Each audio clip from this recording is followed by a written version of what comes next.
अभी जैसा कि विदित है कि पूरे राजस्थान में ज़्यादातर ज़िलों में नई टीम ने काम करना शुरू किया है। उसी तरीके से अलवर में भी नए पुलिस कप्तान आए हैं और जो प्रायोरिटीज़ हमारे डीजी साहब ने जब से ज्वाइन किया है और जो प्रायोरिटीज़ उन्होंने बताई हैं, जिसमें कि जो नवीन कानून की महत्वपूर्ण धाराएं हैं, जैसे संगठित अपराध के विरुद्ध है, अपराधियों के संपत्ति की कुर्की जब्ती का है, ट्रायल इन एब्सेंशिया है कि अगर कोई भगोड़ा होकर के अपने आप को बचाने की कोशिश कर रहा है तो उसके खिलाफ भी कार्रवाई शुरू की जा सके कोर्ट में। और इसके साथ साथ जो गैंग्स हैं,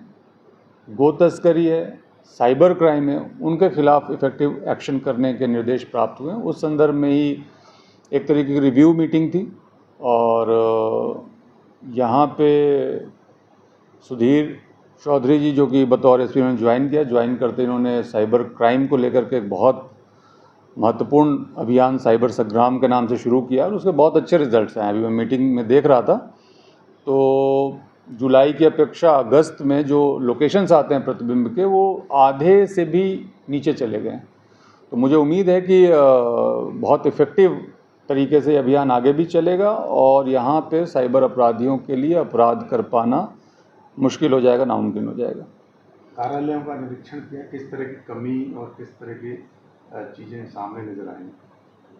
कार्यालयों का तो निरीक्षण किया है, जो एसपी ऑफिस में जो ब्रांचेज होते हैं उनको देखा है और बेसिकली चूँकि ये नया सेटअप था,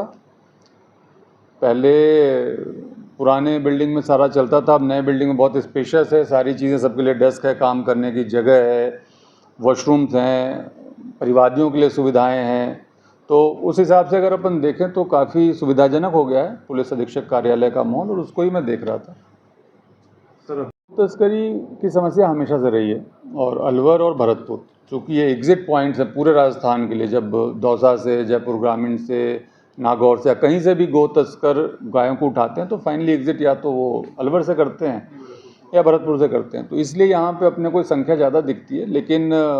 एसपी साहब ने जो भी कच्चे पक्के रास्ते हैं उनका बहुत अच्छा प्लान तैयार किया है और उन सब के ऊपर इफ़ेक्टिव नाकेबंदी की कार्रवाई की जाएगी,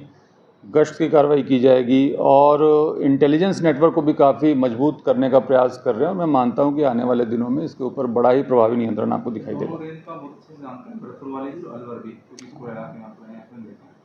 ये बॉर्डर का जो क्राइम है किस तरह ठीक हो सकता है? एक घटना कैथल वाली हुई थाना जिसमें आरोपी पकड़े गए, और पुतली में जो घटनाएं हैं वो क्रिमिनल और गैंग वाली घटनाएं थोड़ी ज़्यादा हो रही है। नहीं, नो डाउट यहाँ पे झुंझुनू से लेकर के अगर हम देखें अलवर तक और दौसा तक तो